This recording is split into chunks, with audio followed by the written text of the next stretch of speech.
Hello students, आज मी तुम्हाला tense म्हणजे काळ शिकवत आहे. काळ 3 प्रकारचे असतात: प्रेझेंट टेन्स, पास्ट टेन्स आणि फ्युचर टेन्स. आता प्रेझेंट टेन्समध्ये पहिला आहे आपण सिम्पल प्रेझेंट टेन्स बघतोय. सिम्पल प्रेझेंट टेन्स म्हणजे साधा वर्तमान काळ. सूत्र काय आहे? कर्ता प्लस क्रियापदाचे पहिले रूप प्लस कर्म. इंग्लिशमध्ये subject plus verb plus object. Simple present tense म्हणजे काय असतो अर्थ? करतो, बसतो, उठतो, पितो, खातो असं शेवटी त येतं, त्याला काय म्हणायचं? सिम्पल प्रेझेंट टेन्स म्हणजे क्रिया चालू आहे. आता तुम्हाला माहिती आहे एकवचनला काय म्हणतात? Singular number. आणि एकवचनला काय म्हणतात? Plural number. आता प्रथम पुरुषी सर्वनाम कोणतं? एकवचनी आय आणि एकवचनी वी. मग आय राईट अ लेटर, करता आय, क्रियापद राईट, अ लेटर हे कर्म. आय राईट अ लेटर, मी एक पत्र लिहितो किंवा लिहिते. वी राईट अ लेटर, आम्ही एक पत्र लिहितो किंवा आम्ही एक पत्र लिहितो. यू राईट अ लेटर, तू एक पत्र लिहितोस.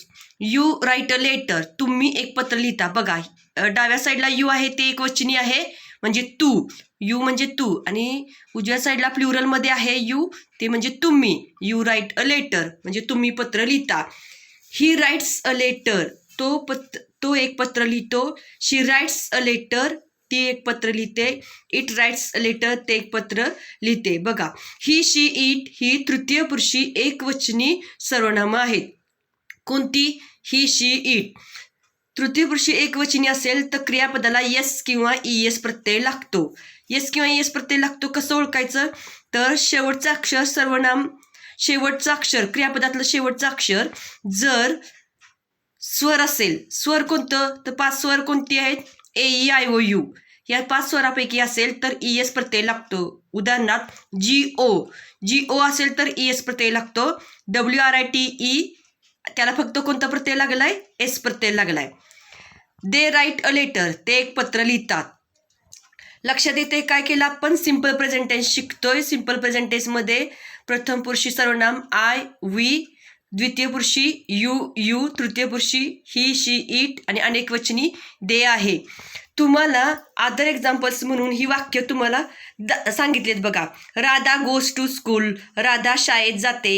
वी प्ले क्रिकेट, आम्ही क्रिकेट खेळतो. ही वर्तमान काळाची वाक्य आहे सिम्पल प्रेझेंट टेन्सची. They swim in the river, ते नदीमध्ये पोहतात. लक्षात येते? म्हणजे सिम्पल प्रेझेंट टेन्स पाठ करताना काय पाठ केलं पाहिजे? तर सूत्र पाठ केलं पाहिजे आणि ह्यानुसार वाक्य पाठ केली पाहिजेत. हा जो मी व्हिडिओ बनवला आहे तो तुम्ही शांतपणे पाहिला असेलच.